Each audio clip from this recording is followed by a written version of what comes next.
because I think a lot of people in the summer just automatically assumed that it would be for Liverpool this season post Klopp.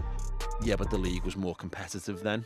Absolutely. It was more ignorant then, and the pitches weren't as good. So, and you could munch someone. There was, I think, the scenery of it all was very cozy, and the lads were all just chilled in their seats. And it was people really, really, really loved it. But yeah, for me, I'll be honest, it was never mine. Yeah. So and I had to say to him, you can't do that on you can't not quite you can't do that on my channel, but like you can't do that on that channel. Hey, welcome to Maych TV. I am joined by my longtime friend and superstar YouTuber, occasional lover, deep friend, James Allcott. I could never come close between the relationship between you and Flav, so I never tried. A payjack, isn't it? Yeah, it is. Okay. But there is something about Flav. Before we get into it, he's just great, isn't he? I think he's great. Yeah, I think he's amazing. Yeah, he still refuses. He says it all the time. Like, I'm not really in YouTube. I'm not a YouTuber. He's still doing that thing. And okay, he's not. He tried to start a channel. He was like, Jay, I just can't do it. But he's on YouTube all the time. But he just still doesn't seem to want to accept that life. I remember that when he was just a podcaster coming into the Ball Street Studios and go, no, you can do YouTube, mate, and it'll do this for you and all this kind of stuff. And lo and behold, here he is. And he's brilliant, isn't he? Yeah, like you guys like on the overlap. It's really nice to get to see you guys on the overlap. Like just a little. It doesn't happen as much maybe now. And you have the little moments where you're what's it called, tete-a-tete between you guys.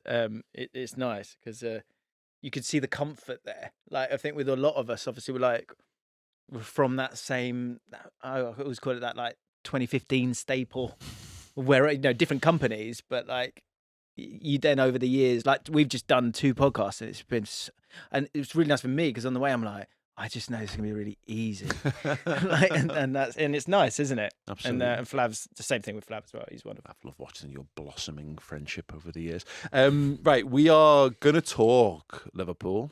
Because I'm interested to get your take on the Reds this season because obviously people who don't know, James has basically taken over YouTube in the last couple of years and Premier League productions now and beyond. And one thing that I think you've done really well is just actually adding a depth to analysis. So I often find that when I started on YouTube, there wasn't actually any opinion out there, and then now there's almost too much opinion. Yeah, and what the next evolution of football YouTube was to add more depth to it, and I think you're really seeing that success. Obviously, Tifo's been great. Yeah. Chris is having great success with the deep dive on Redmen, and you've been doing so much of that stuff. Yeah. So yeah, I'm interested to see what your thoughts have been on Liverpool this season. How much of Liverpool coverage have you done this year? Quite a lot. Yeah. We sort of, in terms of our rhythm of covering the Premier League, naturally you're gonna be concentrating on the top teams and teams that are playing those sort of Super Sunday games, often the big one to talk about, and Liverpool obviously a big part of the bulk of those, with them being on top of the table, and so you sort of get a good look at them. I've not really I can't say the word, dove into the Champions League much this year, because I've kind of gone, let me know when it's, I think these next few games when we're just figuring out who's going to go where, fine. But we've just been talking about how much football is out there, so it's a lot to kind of take in. But I have really, really enjoyed watching them. I think the outcome in terms of the results has been maybe surprising. Mm-hmm. I think how they've played, I think you saw that quite quickly with Arne Slot, even in pre-season, those first few games. I think it was a game against Man United, and you could see Salah's going to be really important on that right, and they're going to be happy to play that ball into him.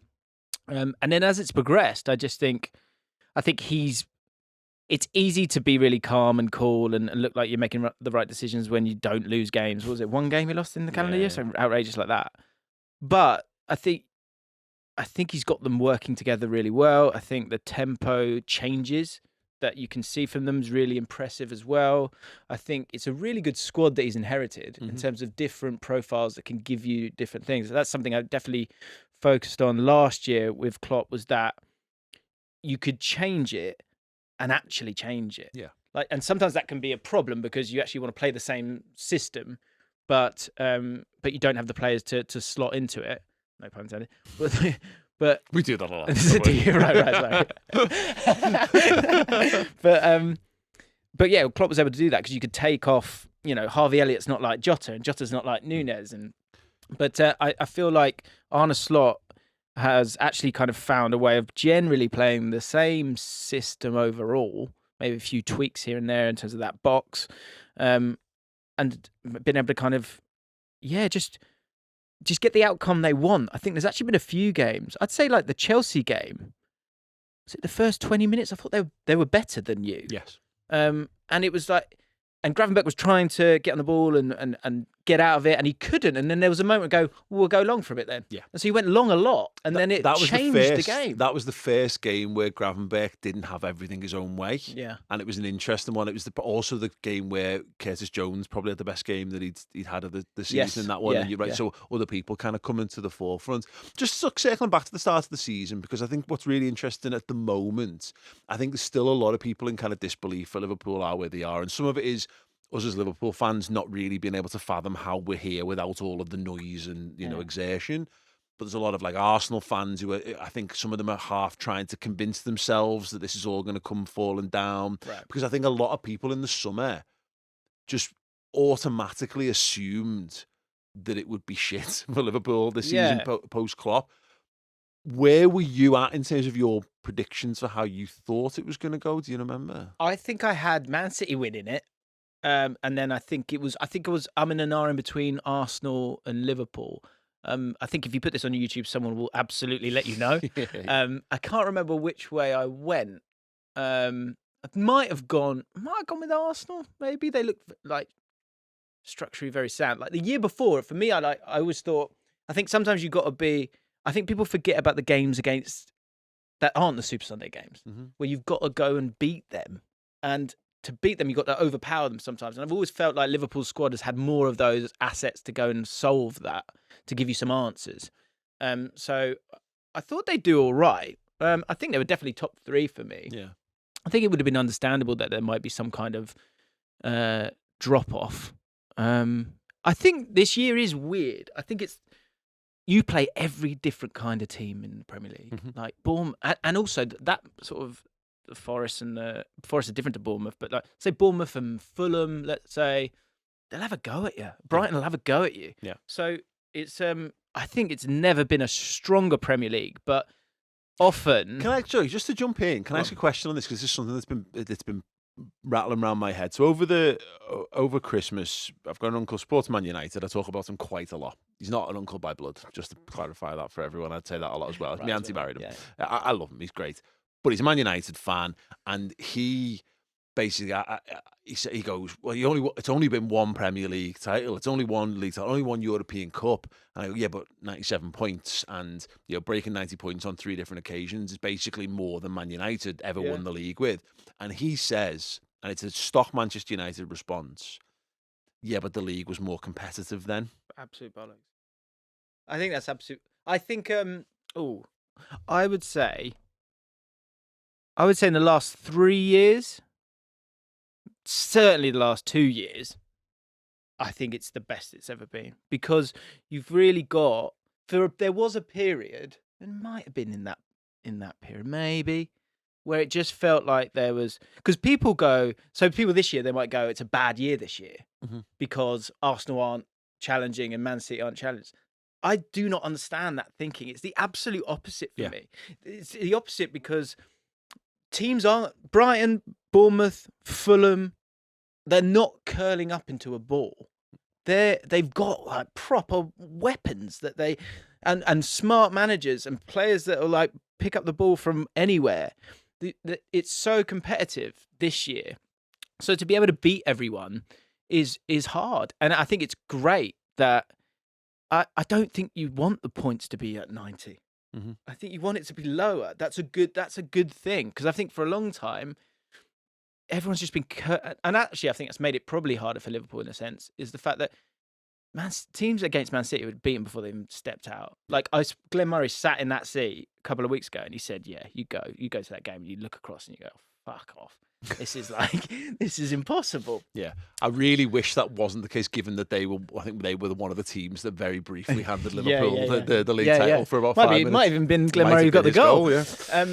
But yeah, so like, I think if you take all the context in, I think look, Arsenal have had a few injuries and problems, and so have Man City. But I mean, you've been brilliant. But on the competitiveness, just because I just love this as a topic, because I think this comparing eras thing is so difficult. Because I mean, I'm lucky because we're living in a world where Liverpool have some of the best at the moment. So like the Van Dijk argument and the Alisson argument, I will put Van Dijk above any other Premier League centre half because of the way that football is played now requires more of you than it did 10, 15 years and beyond. But I want to know again, what if you were measuring competitiveness of a league? What does that mean to you? So if you let's say you were in the camp that said no, it was more competitive back then, or even if you're not, right? How would you quantify what makes a competitive league or not? So I think it's a good point. This is good actually. So I think the football is the quality and the fact that anyone can beat anyone. Mm-hmm. I would say maybe over the last decade, football was, again, we had Nedum, I'm not trying to name drop, but like Nedum here, Nedum Manua, and he'd retired like 3 years ago, and he was like, the game's just like, it's changed so much. Like, you know, we watch it every day. Like, you see the difference in the quality, but also the style, like in terms of keeping the ball, building out from the back. Like, you never see like a goalkeeper just whack it as much as you got. Well, like that Brian's good on Twitter account was just goalies emptying it out of their hands. Yeah, and that was just the way that it was done. So I think when teams were playing that way, the quality wasn't as high in terms of keeping the ball, owning the ball. But the competition kind of might have been there because the football was, for want of a better phrase, it was more ignorant then, and the pitches weren't as good. So, and you could munch someone. There was I went to a game last night, and there was a ball where they're trying to play up from the back. The centre back's sort of wide. He's played it to the right back. The right back's played it back to him, kind of dangerous. And it was one of those sort of coming together ones. And I turned to Dad, I went, back in the day, you're fucked. That centre back is like lick your lips for the striker to munch you because it's there to be won. Yeah. Whereas actually now, if he did the same thing because it's there to be won, he's in danger. The attacker's in danger of getting sent off because of that moment. So that's a context that's part of it as well. So I think there then was, for a period, teams that would they'd sort of stolen a march in terms of ideas, you know, positional play. Let's talk about Barcelona. You could talk about Bayern Munich, Man City as well.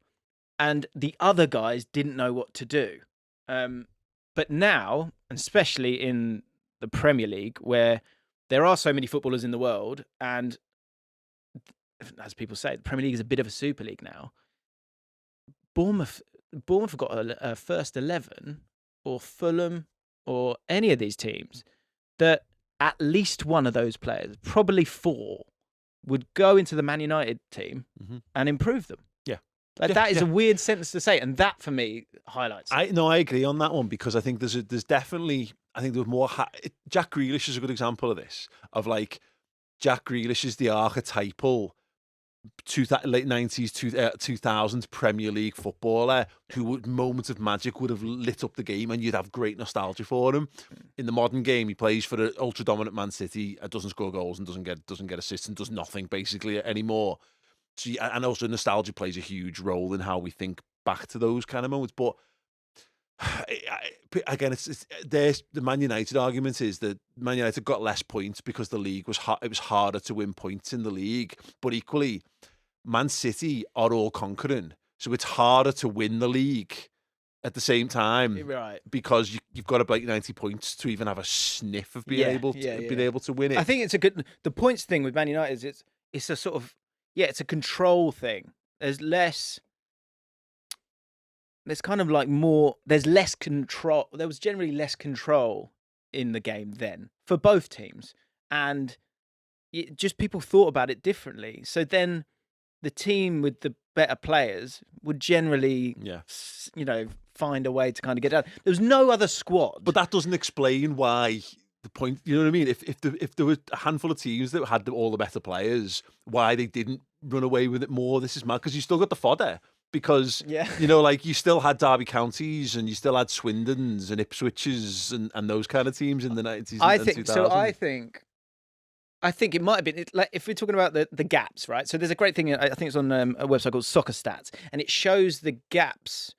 It sort of groups up the points to different sections. Like if you take the most points that someone's on at the top, and then the bottom one, and then you kind of put them into different brackets.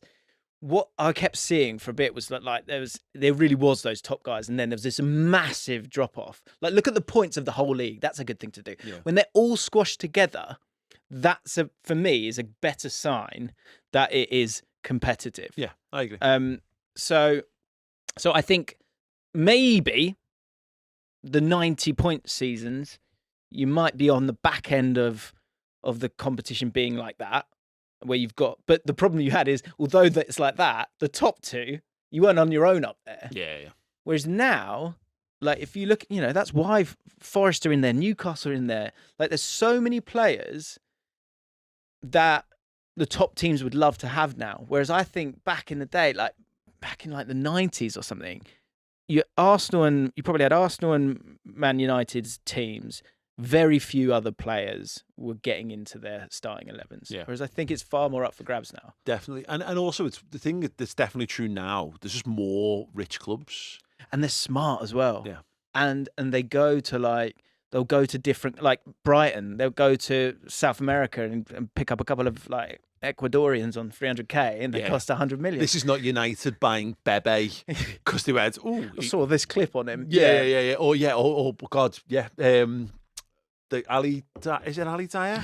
Ali Dyer was the Southampton one. Yeah. It was just a phone call. Because Souness got a phone call reportedly off George Weah saying it's my cousin, give him a go. You know what I mean? Like, that's mad. How was that a more competitive league when that was the level of detail that goes into it? But, when you consider it, and I'm not up to date on it accurately figures-wise, but I'm pretty certain if you pick the top 20 richest football clubs in the world, like, a greater percentage of them come from the Premier League than any other league. Yeah. And that was the thing where Liverpool will have this thing where they'd be probably at the fourth or fifth richest football club in the world, but the other three of the other four above them are in the Premier League. So like that's what you're fighting against as well. In addition to this, whereas of course in the 2000s, you had Manchester United with a super club who had all the money. Arsenal had a good philosophy. And Arsene Wenger found a new way of playing, which engineered it, but it was never able to. Well, to that point, like, oh God, we talk about football so much, but at its basics, whoever spends the most money finishes at the top. Yeah. That's why Blackburn were up there. Yes. They had a chairman who gave them so much money that they were able to buy the best players. Yeah, but look at it now. Newcastle are, by all accounts, the richest football club in the world. And they can't. I mean, some of that will be obviously the rulings, and people can have their own issues with PSR and all that kind of stuff. But people have this now where they say to Liverpool, go and spend more money. Spend as much money as you want. There's no guarantee of winning the league. Arsenal spent £100 million on Declan Rice to try and get closer, and I think probably got 5 points closer to the title. Right. For 100 million outlay on a footballer, and that's the fine margins that you're at now. Money actually isn't the solution to your problem anymore, because actually there's a ton of other rich clubs now. There's loads of rich clubs, and they've got better facilities, and they've got more consistency in Europe, etc. Do you know what's really important actually is, again, that middle batch. Okay, they're not as rich as Arsenal, Liverpool, whatever, greedy six, but what they are is they are richer than 90% of the other top 5 leagues. Yeah. So then you can go like Dean Huijsen, who's a really exciting centre back for Bournemouth. Other like historically bigger names would have wanted him, but Bournemouth will kind of get it done and give him that platform to play at the Premier League to then maybe make that move if it, obviously that's what he wants, but also get those kind of players. I think there's another player that went there. Evan Nilsson. Evan Nilsson's left Porto and gone to Bournemouth. Yeah. Like if we're just talking about this, what people do a lot. We all do it. Is you judge a team on the badge and the name instead of what's actually there. Yeah. So we go badge and name. That's mental. Yeah. Like, Porto. What's he leaving Porto for Bournemouth? But the Premier League has so much more money than the rest, which obviously they're very fortunate to have. Well, we had a debate on the podcast this week about how far could Everton go, and I assume you look at Bournemouth, Brentford, and Brighton. Have all got a plan. Yeah, they're all sensibly run. They scout brilliantly, and they've got a system of play that's that's built to achieve a certain type of goals, and they're succeeding. Where so many clubs have come up and gone straight back down again. Right? Yeah. So many of them. They've come up hoping that we'll just play some football and we'll do some things. No, they've got like a scientific almost approach to it. If you gave Everton that approach, how far? There's no reason why Everton can't do at least what those clubs are doing, and theoretically more, because they've got a bigger stadium, and they certainly will have a bigger stadium. Yeah. It's really interesting to see. But you're right. You can have that. That approach could possibly win you a league in another country. But the best it can hope for, everyone looks at Brentford and Brighton and Bournemouth. One of them might break into the Champions League for like a year. But does anyone have any hope or faith that they will stay there? But they tell you how good the league is. See, maybe I'm looking at it from like hope. Yeah, but I think it's about getting. It's like you try and get on the ledge, pull yourself up, and then you look up again and look at another ledge and try and jump on that and pull yourself up. And there's a club above you reaching. I'll take that, and I'm not going to hold your hand. I'm going to take your best players off you But that's where FFP is interesting, I think, because actually there's a sweet spot that Brighton live in particular, where they've gone and got these. They've been too smart. They've got these really great players, and they have sold them, right? And so, who are you going to sell them to? You're not going to sell them to Porto. You're not going to sell them to a La Liga club because they don't have the funds to do it. You're only going to sell them to those big six, right? Yeah. So what's weird here now is that they're sort of, if they can then invest that again and get it correct, they've then got they can build, which I think Brighton have, an amazing squad that is still 22. Because that's what you do is you get a player, you sell him for money, and you get a better player at the starting point for a little bit more, and then you're able to sell him for more. But what's difficult for Liverpool, Man United, all those guys, is once they're there, you're either going to have to sell them to a rival or sell them back down. Yeah. So in terms of growth and getting yourself up there is a massive opportunity for a Brighton to sneak in there and then keep a lot of those players in the Champions League. Same with Villa. There's a lot of players that another time Villa would have got absolutely pillaged, and they haven't. Mm-hmm. So I believe we did it again when Glenn was here. We did with Brighton. I was like, if with the Premier League strength, if Brighton snuck into the Champions League, or Forest, right? I mean, let me stick with Brighton. Brighton sneak in there, and their kind of remit is that exciting young players want to go there because they're going to get a chance. Yeah. But they're the best. It's the Dortmund effect, that, isn't it? They become Dortmund. That was exactly what I was going to say. So, yeah, I like it. But what's always interesting is to look where the gaps are. Yeah. So what has been the gap has been these four, and then the others are miles off. That's not happening right now. The problem is from the Championship into the Premier League now, where you do feel that gap. The big problem, I totally agree on that. And I suppose the big problem in terms of competitiveness it's that if the clubs you've got, the bigger fan bases and the bigger stadia and the more heritage behind them, if they are as smart as them, then I don't see how you can ever beat them. And this is to go back to Moneyball. This is the Red Sox, effectively borrowing it from the Oakland days. And other clubs will have done similar sorts of things, but they're the most celebrated example of it. Yeah. The Red Sox will outperform the Oakland A's, but if the Yankees clock onto that, then the Yankees are going to do it every fucking year instead. And that's why Man City have been unstoppable. More money than anyone else, all the best players, the best coach, and they've got all the data science behind them as well. Money always wins. It's why Dortmund can steal a march every now and again. Yes. In the Bundesliga. But eventually Bayern will just get it right because they can afford to get it right. Unless you get yourself into such a mire, like Man Manchester United right now. Yeah. That's why it's wild. Like to see that they've not been able to fix it. That shows. But if FFP wasn't in place, the billion that they spent it's not that they would just keep throwing money at it, and that's why me and Big Sam had an argument about this, because he was like, you should let people. And there's teams like my best mate's a Stoke fan, and they've got they own Bet365. He'd love their owners to be able to just throw money at it, but they kind of can't do it. So he's annoyed from that point of view. Newcastle fans are annoyed from their point of view, but it's keeping Man United and the rest down a bit. Yeah.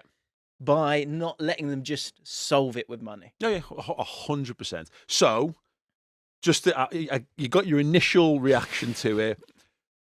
The statement is the Premier League was more competitive in the Alex Ferguson era. True or false? It was more competitive. What, now or then? It was more competitive. You called it bollocks at the top of this. It was more competitive. No, what did I say before? I think this year's probably the most competitive the league's ever been. Agreed. This season. Okay. What I would it's up for debate, is your 90-point season. Because off the top of my head, I can't think of the whole league as much. No, that's absolutely This season is the most competitive the Premier League has ever been. Okay. Clear statement. I'll have a bit of that. Who thinks that the Premier League was more competitive in the Man United Fergie era? Let us know in the comments.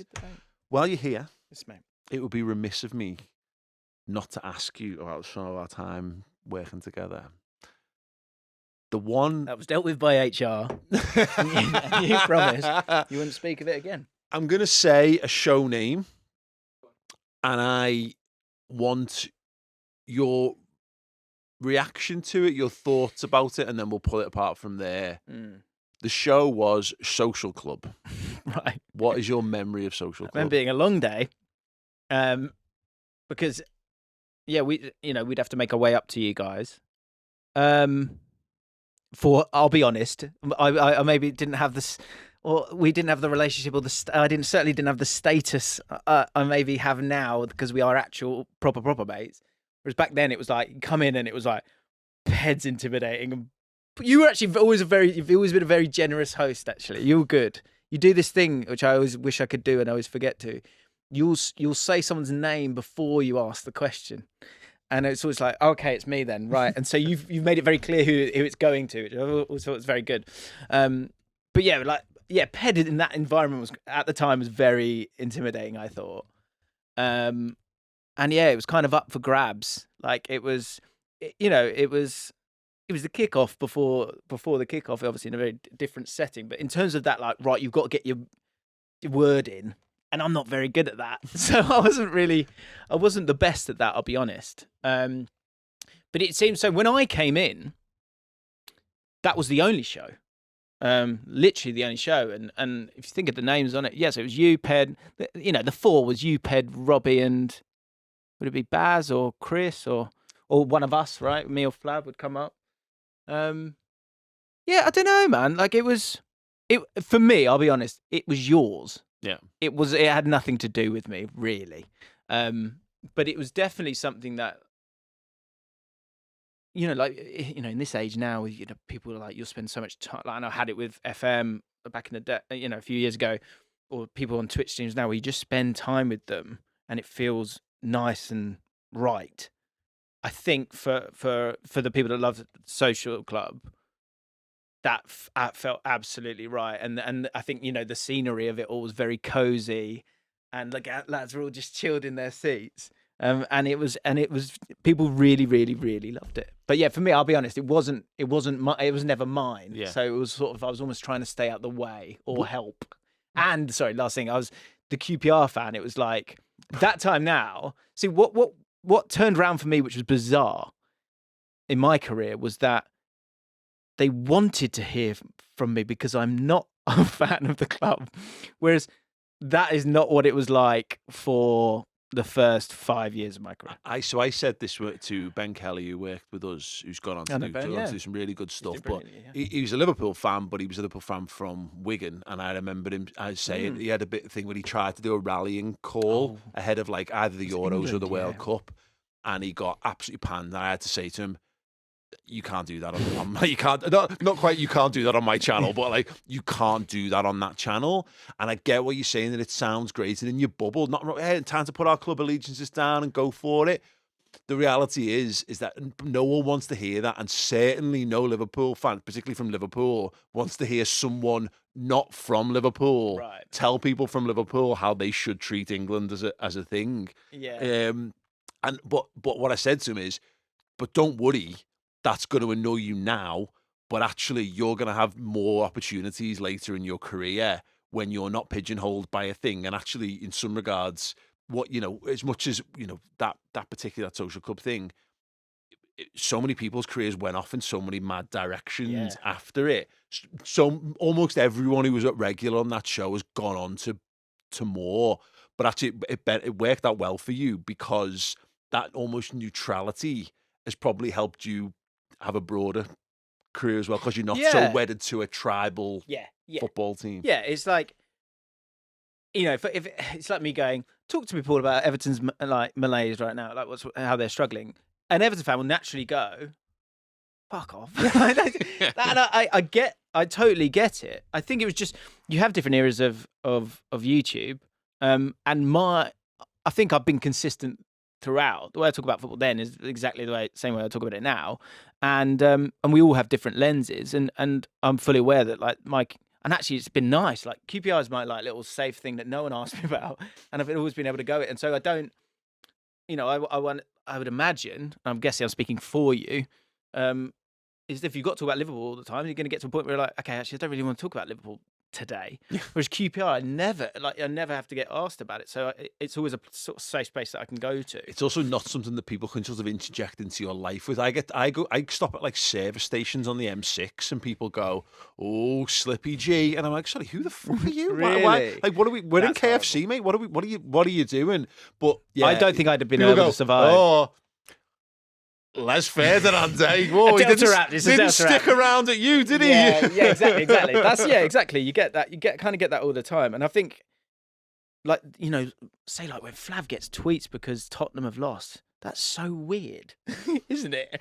And I generally don't kind of get that. If anything, I get like, oh, we've won a game, and everyone goes, oh, good, well done, mate. You get to win a game. I noticed that your football club. I did it. I told it yesterday. So you posted something about QPR rooting for us. Yeah. So yeah, I don't know. I think my life lesson, I feel like with my career, was that like that social club time. That wasn't my time or my kind of arena. Yeah. And well, it was tough for you coming in because there was a show called The Weekender, that was your show, as I recall. I think we launched. It wasn't mine. I got thrown into that. Well, to the point, you were hired to host effectively, well, not just specifically to host that, but that came out as you walked in, and you hosted that, and that was. But then what became a thing was, there became like a north-south divide, because we had the studio in Liverpool. Then all of a sudden there were people actually working on stuff down south. Were you in the conversation that led to the social club splitting? Because we then, was a period where we did it on alternate weeks. Yeah, and people hated it, absolutely hated it, and which I get. Like, I think you got to respect your audience at all times, and I bet there's things you would have said from a strategy point of view then that you don't agree with now. I think it's obviously a long time ago. My instinct is saying that wasn't my decision. Because like my thought on it was, I think, and I can only go on what is in my mind now because I can't really remember, but I would have thought you have it. Like, which I thought you did have it. But then I think what we were trying to do, and which was probably ultimately the reason why Bull Street could never really get to where maybe it wanted to size-wise, is that, and it's the same with any YouTube channel, really, it's very difficult to have lots of different identities and angles and niches.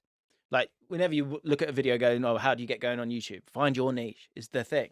And I think Bull Street as a channel was struggling with that, because you had an initial niche, which was naturally in your DNA of what you were making at the time, and then the initial niche was, we've got Ian Wright, and we can put Ian Wright into some situations with some like Oh, see, I Marcus don't know Speller, this. yeah, and then there was a bit of like a hybrid between the YouTubey stuff and ex-pros, Right. and then that absolutely evaporated, and then it became a bit of a free for all of just YouTubers, and not even then the biggest ones at some point. Like there was a point where we courted True Geordie for about a year, trying to get him on board, and I remember having all kinds of phone conversations with him, Right. and then the money never appeared, and then he signed for someone else and all this kind of stuff. But we had this thing where it developed into this North versus South, and I remember my idea was, well, because I didn't want it.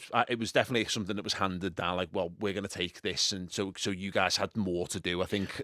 I think it was also like trying to expand the overall understanding of the identity of it, right? And so I've said this to people, like, so say you want to change your content and to go from doing one thing to another thing. If you try it once, the sort of wall of videos that you've got here, that one thing's not going to look the same as that, and so it might fail for a bit. But the more times you do it, you're building up a wall. What we were doing was we were going one here, one here, one here, one here, and so you're not actually getting anywhere, really. But I remember with this going, well, look, okay, if this is what we're doing, cool, but let's lean into it and let's go. Fine, fuck it. It's North versus South. Yeah. And it was, you guys didn't really embrace because we were so I wanted it to be more WWF style, where you guys kind of threw it back to us and we threw it to yous, and it was like you and Flav and we're just not like that. Didn't want it, just weren't asked for it. Whereas what happened was we ended up coming across like knobheads. Oh, really? No, but like we had a bit of a thing where, I don't know, there was ended up being a little bit of, not quite antipathy as such, but it actually probably damaged relationships a little bit, because it felt like we were hanging you guys out to dry, because the audience was almost on our side. Yeah, true. I think you guys, that's what made, see, this is the thing, you got to respect the audience, but and respect the kind of content and why people are engaging with it. And the reason people engaging with it is because you're all so quick-witted, but you're also quite happy living in the needle of it. I'm not really like that. So that's why, like, say with the kickoff, what became a blessing in the end was, for the show and for me, was that I kind of came in and I was me. And me and Loz would be sort of like doing little jokes to each other, and we were finding it funny, but maybe Brian wasn't finding it as funny. And because understandably, Brian knew what the show should be. Yeah. And the show should be, the best show it was the year after I wasn't there, which was Hugh, Rory, Loz and Brian, and it was fucking chaos. Yeah. And it was like, because they were all at it, and they were all felt like, Rory would always say, I always find it interesting that he says this. He's like, there's never like a good like debate where we're all sort of getting at each other. He likes that. I don't really like that space. Yeah. I like going, oh, that's really interesting. Oh, that's made me think of this. It's all a bit calmer. Yeah, you do. You go, oh, actually, I'll take that on board and add that to my own opinions. Cool. Thanks very much, guys. Instead of go, no, you're wrong, you're idiot. Exactly. Sit down and shut up. Yeah. So that's just not. It's not me. And so that's like with my stuff, and I guess my audience, that's where it worked, where I found my niche, which was he's quite fair. and that's kind of something I just kind of stick with. But yeah, going back to Social Club, it was one where, I don't know, man, like that's the last I've had to deal with like proper politics, and it was political, and I didn't really know why. And I was a bit confused by it all. And I was just like, well, can we not just try and like, it's not about who's sort of winning or whatever. The truth is we should have just, I don't know what we should, the problem is if that had been, say, its own channel, and you just let it run, and then you have another channel where you make stuff that is different, then you could have gone like that. Yeah. But it was just a bit convoluted. And the whole ethos of Ball Street was, it was about the network and giving the network opportunities. So within that, that's the thing I always thought was a problem, was that you had, you know, you watch a video and go, oh, Paul, Robbie and Ped, wicked. Oh, because I'm a Liverpool fan. Yeah, well, I'm an Arsenal fan, whatever. So you watch that, you go, next video, it's a Tottenham fan who hates Arsenal and a QPR fan. The video after that, it's me chatting to a Man United fan. After that, we've got, because we're trying to get you want everyone, you've got Southampton fan or West Ham fan or whatever it might be. So that audience didn't really know what they were going to get. And the basics of YouTube is if you serve something to 10 people, serve a video to 10 people, you want as many of that 10 to click. Yeah. So if you've built it off Liverpool and Arsenal content, when you put a West Ham video out on, it's not going to do very well. Yeah. So, which is stuff we probably didn't really know or accept enough. It's also just interesting, just the sort of legacy of it, that not that it necessarily launched careers as such, but it was definitely the first place where so many of the people who are now doing stuff kind of had a space to get together. And I see, and at various different points, it's when you see the overlap, and less so now because they don't spend money on it anymore. But there was a point in the first year or two of the overlap where it was like 90% Ball Street alums. Yeah, it was great. And and Saturday Social now, you see so many people I see on that are either ex Ball Street or ex Social Club kind of guests. So there is a legacy, and it's funny that people don't really know that almost exists. Yeah, it's probably it's funny, isn't it? Like as the years go on, you kind of that gets further in the distance. But yeah, I don't know, like. Yeah, I think it was yours. It was yours, and I think the problem was there was an idea of a company and it being kind of bigger than that. Whereas I think if you'd had Wholehearted Autonomy, just like I did once I had my own channel, yes, that's when you see success, because there's a clear thread of what something is. Well, both of our channels almost exist in spite of the situations that we were in that company at the time. Oh yeah, of like trying to prove that we actually did know what we were doing and what we were talking about. Yeah, it wasn't that for me. Mine was panic. mine was I'm getting phased out here. I'm going to lose my job, and I've got nothing. That's what I was, and I was looking around going, "Oh, Sam's got a channel, and you've got a channel, and everyone seems to have a channel. Maybe I should do that." But I remember you were expressly told not to work on your own stuff in working hours, as it was described, and I remember saying very much, "No, let him do that, because either he will leave, or you know what I mean. Like you want to curry that good favor." Yeah, So I have that now with Chloe Bloxham, who has her own channel and does her own vlogs and all that kind of stuff, and I'm cool with it, because ultimately you have to. It's transient. People move on and through the business, and they move on with their careers. I just can't be arsed standing in the way of what people want to do. Yeah, and you learn that in your life, don't you? About when there's those moments that pull you back, because you, like you say, like I really, because I feel things a bit too much sometimes. So I really don't want to hate anyone. So the few I hate, there's a reason, and so those people that like are not, and that then makes you behave maybe a different way down the road. And so yeah, like the wonderful team I've got, it's one where like I'm just trying to enjoy them whilst I've got them, and make an environment that's as empowering as possible. So maybe it's a bit devilish, and Finn's literally listening to this, but like, so it's one where like they might want to stay because it's great, because they enjoy it. But if they do go, that's actually far more important, is that chapter is seen as, so when we think about that chapter, I think of the people that wanted the best for me, and you will love them forever. And the ones that didn't, you think the opposite. Yeah. So, yeah, 100%. Thank you so much for taking the time. That was nice, mate. Yeah. We had a whole day of chatting. Yeah, definitely. If you haven't already, I'm over on The Ripple Effect. It's a wonderful, wonderful thing. We're in Spotify. It's found my ego. There it is. Look at it. This is what we always needed. It's got your name in the title and everything. I was trying to safeguard myself. I don't want to get replaced. See you again, panic. 100%. Come and check it out where you get your podcast, including Spotify, and obviously on James's YouTube channel as well. There'll be plenty of that stuff. Thank you for watching, for subscribing, for dropping likes, and we'll see you all soon.